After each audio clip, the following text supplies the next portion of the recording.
வணக்கம், நான் உங்க ஆஷா பேசுறேன். இந்த வீடியோல நீங்க 5th மந்த்ல இருந்து டெலிவரி வரைக்கும் எப்படி இருக்கணும்ன்ற பிரெக்னன்சி கேர் வீடியோ தான் இது. ஜெனரலா 5th மந்த்ல வந்துட்டு 20வது வாரம் எக்ஸாக்ட்டா சொல்லணும்னா நீங்க வந்து அனாமலி ஸ்கேன் பார்க்கணும். 5 முடிஞ்சு 6வது மாசம் முதல் வாரத்துல அந்த ஸ்கேன் ரொம்ப ரொம்ப ப்ரீஷியஸ். நீங்க எப்ப பார்க்குற ஸ்கேன் முக்கியமோ இல்லையோ, இந்த ஸ்கேன் ரொம்ப ரொம்ப முக்கியம். 5 முடிஞ்சு 6வது மாதம் முதல் வாரத்துல குழந்தையுடைய வளர்ச்சி, மூல வளர்ச்சி எல்லாமே பார்க்கக்கூடிய ஸ்கேன். இது பார்த்தாதான் நம்ம ஏதாவது அனாமலியோட ஒரு குழந்தை இருந்தா அதை எப்படி தவிர்த்தலான்றது ரொம்ப ஏர்லியா பண்ணக்கூடிய விஷயம். இது நீங்க தவிர்த்துட்டா வேற எப்பயுமே இது நம்ம ஸ்கிரீன் பண்ண முடியாது. ரொம்ப இம்பார்ட்டண்டா 5th மந்த்ல நான் என்ன சொல்றேன் எல்லா பேஷண்ட்ஸ்க்கும், ஒமேகா 3 ஃபேட்டி ஆசிட்ஸ் உள்ள ஃபுட் சாப்பிடுங்க. எஸ்பெஷலி ஃபிஷ், நிறைய ஃபிஷ் சாப்பிடுங்க. ஏன்னா அதிகமான அளவுக்கு ஃபிஷ் சாப்பிட்ற குழந்தைங்க ரொம்ப ஆக்டிவாகவும், குழந்தையோட கண் மூல வளர்ச்சி ரொம்ப நல்லா இருக்கு, கண்ணோட ரெட்டினல் டெவலப்மெண்ட் நல்லா இருக்குன்ற ரீசன் ரிசர்ச்சஸ் கூட இருக்கு. அந்த மாதிரி பிரெக்னன்சில நிறைய ஃபிஷ் சாப்பிட்றவங்களோட குழந்தைங்க வந்து ரொம்ப ஆக்டிவா இருக்கு அப்படின்னு பார்த்திருக்கோம். அப்ப அந்த மாதிரி ஃபிஷ் சாப்பிடும்போது ஒரே ஒரு சின்ன விஷயம், மெர்க்குரி கண்டென்ட் அதிகமா உள்ள மீன்கள் மட்டும் சாப்பிடும்போது ஜாக்கிரதையா சாப்பிடணும். சாப்பிடக்கூடாது, அவாய்ட் பண்ணணும். ஏன்னா அது வந்து ரொம்ப டாக்ஸிக், பேபிக்கு வந்து அது ஆபத்தை விளைவிக்கலாம். அதே மாதிரி 5th மந்த் முடிஞ்சு 7th மந்த்லயே நான் என்ன சொல்வேன்னா, வளகாப்பு போட்டுருங்கன்னு சொல்றேன் என்னோட பேஷண்ட்ஸ்க்கு. ஏன் வளகாப்புக்கு இவ்வளவு இம்பார்ட்டன்ஸ் தரீங்க, கண்டிப்பா 7th மந்த்லயே போடணும்னு ஏன் சொல்றீங்க அப்படின்னு கேட்கும்போது நான் சொல்வேன், குழந்தை அம்மாவோட இன்ட்ராக்ட் பண்ற பீரியட் ரொம்ப ரொம்ப ப்ரீஷியஸான பீரியட். 9th மந்த் டெலிவரிக்கு கொஞ்ச நாள் முன்னாடி நீங்க போடும்போது குழந்தைக்கு சவுண்ட்ஸ் இருக்காது. பேபி முத அம்மாவோடய எப்பயுமே இருக்கிறதுனால அந்த அம்மாவுடைய சவுண்ட், அவங்க வாய்ஸ், அவங்களோட எமோஷன்ஸ், உணர்ச்சி. நான் பேஷண்ட் சொல்றேன், நீங்க பயப்படாதீங்க, ரொம்ப கத்தாதீங்க, ரொம்ப கோவப்படாதீங்க, நைட்ல ரொம்ப தூக்கம் முழிக்காதீங்க. ஏன்னா ரொம்ப நைட் தூக்கம் கம்மியா முழிக்கிற குழந்தைகளுக்கு அந்த ஸ்குவிண்ட் ஐஸோ அந்த மாதிரி நான் பார்த்ததுல கிளினிக்ல நைட்ல சரியாவே தூங்காம 4 மணி நேரம் 5 மணி நேரம் முழிச்சிருந்து ரொம்ப அழுது ஸ்ட்ரெஸ் ஆகிறவங்களோட பேபிக்கு வந்து அந்த 1 வயசு வரைக்கும் காமன். ஜென்ரலா குழந்தை பிறந்த உடனே 1 வயசு வரைக்கும் எல்லா குழந்தைங்களுக்கும் பார்வை ஒரு மாதிரி ஸ்குவிண்ட் மாதிரி மார்க்கன் மாதிரி தெரியறதுக்கு வாய்ப்புகள் இருக்கு. அது 1 வயசுல கரெக்ட் ஆயிடும். பட் அந்த மாதிரி இருக்கிற குழந்தைங்களோட மதர்ஸ் நான் கேஸ் எடுக்கும் போது அவங்க எல்லாமே நான் ரொம்ப ஸ்ட்ரெஸ்ஸா இருந்தேன், தூக்கம் இல்லாம இருந்தேன்னு சொன்னாங்க. அதனால நான் வந்து கண்டிப்பா அதை அவாய்ட் பண்ணிருங்க. அதே மாதிரி 9th மந்த்லயே கெட் ரெடி ஃபார் டெலிவரி. உங்களுடைய பிரசவத்துக்கு நீங்க தயாராகுங்க. எப்பயுமே ஒரு 2 பேக் ரெடியா வச்சுக்கோங்க. குழந்தைங்களுக்கு முதல் 3 நாள் போற அந்த மெக்கோனியம் சொல்லுவோம், காட்டுப்பின்னு சொல்றீங்களா, அதெல்லாம் வந்து எடுத்து கம்ப்ளீட்டா அந்த கிளாத்தை டிஸ்போஸ் பண்ணிடணும். அந்த துணியை திருப்பி துவைச்சு யூஸ் பண்ற பழக்கம் வச்சுக்காதீங்க.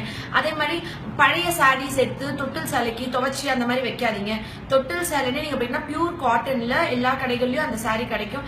அதை வாங்கி நீங்க முதல்ல கொதிக்கிற தண்ணை முக்கி வைங்க. அந்த சாயம்லாம் போன அப்புறம் நல்லா வெயில காய வச்சு ஹைன் பண்ணி அதை 2ஆ கட் பண்ணி அதை வந்து தொட்டில் கட்டவும், அதையே நிறைய சின்ன சின்ன பீசஸா கட் பண்ணி பேபிக்கு கீழே மடிச்சு போடுறதுக்கும் யூஸ் பண்ணுங்கன்னு சொல்வேன்.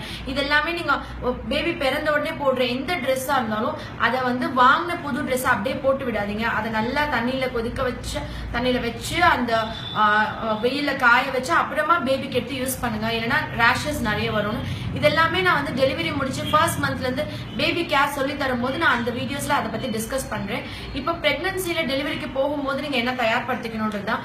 அதே மாதிரி டெலிவரி முடிச்ச உடனே, அதே மாதிரி டெலிவரி சமயத்துல டெலிவரி டேபிள் இருக்கும்போது ரொம்ப பயத்தினாலும் பதட்டத்தினால தான் நம்ம வந்து பெண்கள் வந்து ரொம்ப கோஆபரேட் பண்ணாம போயிடுவாங்க. இந்த 10 மாசம் நீங்க குழந்தைய சுமக்கிற பீரியட் விட அந்த 10 மணி நேரம் தான் என்ன பொறுத்தவரைக்கும் ப்ரீஷியஸான பீரியட். அப்போ ஒழுங்கா கோஆபரேட் பண்ணாம அதனால பேபிக்கு மூச்சு திணறலோ, அதனால லைஃப் டைம் இரிவர்சிபிள் டேமேஜஸ் ஆகிறதுக்கு நிறைய வாய்ப்புகள் இருக்கு. ஸோ டெலிவரி டைம்ல நல்லா கோஆபரேட் பண்ணணும். உள்ள இருக்கிற குழந்தை வெளியே வர்றதுக்காண்டி தான் இந்த பெயின். இதனால உயிருக்கு ஆபத்தாக போறது இல்ல, நம்மளுக்கு எந்த ப்ராப்ளமும் இல்லை, நம்ம குழந்தைய நம்ம சேஃபா வெளியே கொண்டு வரணும்ன்ற மதரோட இன்ஸ்டிங். நிச்சயமா அது வந்து ஒரு யாராலையும் கம்பேர் பண்ண இல்ல எக்ஸ்பிளைன் பண்ண முடியாத ஒரு விஷயம் தான்.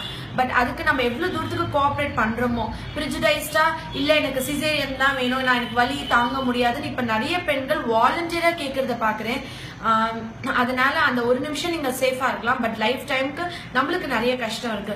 ஸோ அந்த மாதிரி பண்ணக்கூடாது. ரொம்ப இம்பார்ட்டண்டா என்னோட எல்லா பேஷண்ட்ஸ்க்கும் நான் சொல்லிக் கொடுக்குற விஷயம், டெலிவரி முடிச்ச உடனே நிறைய பெண்கள் வந்து அந்த எபிசோட்டமி சூச்சர்னு சொல்லுவாங்க, தையல் போடுவாங்க இல்லையா, அந்த சூச்சர்ஸ் இருக்கிறதுனால பெண்கள் வந்து என்ன பண்ணுவாங்கன்னா காலை வந்து ஜென்ரலா அகட்டி இந்த மாதிரி வச்சு தூங்கி படுத்து பழகுறீங்க. அந்த ஃபர்ஸ்ட் 3 டேஸ்ல ரொம்ப இம்பார்ட்டண்டா டெலிவரிக்கு முன்னாடி ஒவ்வொரு பேஷண்ட்ஸும் நீங்க கண்டிப்பா காலை அகட்டி வச்சு தூங்கக்கூடாது. அந்த டெலிவரி முடிச்சதுல இருந்து கூட இருக்கிற அட்டெண்டர்ஸா இருக்கட்டும், யார் பக்கத்துல இருக்கீங்களோ அவங்க இதை ஞாபகத்துல வச்சுக்கோங்க.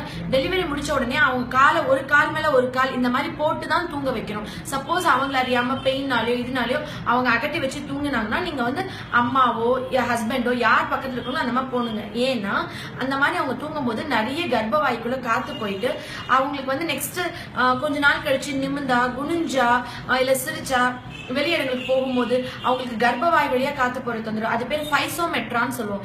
இந்த கண்டிஷனோட என்கிட்ட நிறைய பெண்கள் ட்ரீட்மெண்ட்டுக்கு வருவாங்க. இதுக்கு ஹோமியோபதியில ரொம்ப அழகா மருந்து இருக்கு. ஃபார் எக்ஸாம்பிள் லாக்கெனனம் சொல்லுவோம், நேட்ரம் கார்பன் சொல்லுவோம், லைக்கோபோடியம் சொல்லுவோம். இந்த மாதிரி மருந்துகள் கொடுக்கும்போது இந்த கர்ப்பவாய் வழியா காத்து வர தொந்தரவு பெண்களுக்கு நிரந்தரமா சரி பண்ணிடலாம். அது வந்து நீங்க உங்க அருகாமையில் உள்ள ஹோமியோ டாக்டர் நீங்க போய் கன்சல்ட் பண்ணி இதை வாங்கிக்கலாம்ன்றது செகண்டரி. ஃபர்ஸ்ட் திங், இது வராம தடுக்கிறதுக்கு என்னன்றது சொல்ல வேண்டியது என்னோட கடமை. நீங்க வந்து டெலிவரி முடிச்ச உடனே கண்டிப்பா காலை வந்து அகட்டி வைக்க கூடாது, கால் மேல கால் போட்டு தான் தூங்கணும். அந்த மாதிரியே கொஞ்ச நாள் பிராக்டிஸ் பண்ணும் பொழுது கர்ப்பவாய்க்குள்ள காத்து போறதோ வயிறு ஊதிக்கிறதோ கேஸ் தொந்தரவோ பெண்களுக்கு இது இருக்காது. ஏன்னா இது வந்து வெளியே நிறைய பேர் ஷேரே பண்ணாம இதுக்கு ஒரு ட்ரீட்மெண்ட்டே எடுத்துக்காம இது ட்ரீட்மெண்ட் இருக்குன்ற விழிப்புணர்வு கூட இல்லாம ரொம்ப விஐபிஸா இருப்பாங்க, பெரிய ஆட்களா இருப்பாங்க, நல்லா படிச்சவங்களா இருப்பாங்க, பட் ரொம்ப இன்ஃபீரியாரிட்டி காம்ப்ளெக்ஸ், ஷையா, இது அவங்களோட கான்ஃபிடன்ஸ் லெவல் ரொம்ப குறைச்சு இது ஒரு பெரிய சங்கடமா அவங்க ஃபீல் பண்றாங்க. ஏன்னா கேஸ் டேக்கிங்ல ஹோமியோபதி கேஸ் டேக்கிங்ல நாங்க வந்து ஹெட் டு ஃபுட் கேட்கறதுனால இது கேட்கிற பழக்கம் எனக்கு உண்டு. அப்படி நான் கேட்கும்போது 100ல் 70% பெண்கள் வந்து இந்த பிரச்சனையை சொல்லும் போது நான் அந்த மருந்து கொடுத்து சரி பண்ணிடுறது அடுத்த விஷயம். இதை பத்தின ஒரு விழிப்புணர்வே இல்லையே, இதை பத்தி யாருமே டிஸ்கஸ் பண்ணலையே தான் நான் இந்த பதிவில் அது குறிப்பா சொல்றேன். அதே மாதிரி டெலிவரி முடிச்ச உடனே டிஸ்போசபிள் பேண்ட் யூஸ் பண்ணுங்க, இல்ல பேண்ட்ஸ் யூஸ் பண்ணவே கூடாது. ஏன்னா அந்த மாதிரி யூஸ் பண்ணும்போது ஈஸியா அங்க ஃபங்கஸ் வளர்ந்து ஒரு 10 நாளைக்கு தெரியாது, அதுக்கப்புறம் பயங்கரமான அழிப்பு துர்வாடை அதெல்லாம் நிச்சயமா டெவலப் ஆகும். தெரியாம அவேர்னஸ் இல்லாம 3 டேஸ்க்கு அப்புறம் நிறைய கேர்ள்ஸ் வந்து அன்கம்ஃபர்டா இருக்குன்னு சொல்லிட்டு அதை போட்டு அவங்க டயப்பர்ஸ் வைக்கிற பழக்கம் இருந்திருக்கு. நான் அந்த மாதிரி பார்த்து நிறைய பெண்களுக்கு நீங்க ஆன்டி ஃபங்கல் பவுடர் யூஸ் பண்ணிருங்க, இந்த மாதிரி போடக்கூடாது, டிஸ்போசபிள் பேண்ட் இருக்கு அப்பப்ப ரிமூவ் பண்ணி போட்டுருணும், அந்த மாதிரி காட்டன் பேட்ஸ் தான் யூஸ் பண்ணணும்னு அதுக்கப்புறம் நான் சொல்லி கொடுத்துருக்கேன். இதோட என்னோட பிரெக்னன்சி கேர் வீடியோ முடியுது. அதுக்கப்புறம் நியூ பார்ன் பேபிக்கு எப்படி கேர் கொடுக்கணும், என்ன மாதிரி டயட், மதர் என்ன மாதிரி சாப்பிடணும்ன்றத நெக்ஸ்ட் வீடியோல கண்டினியூ பண்றேன். நன்றி.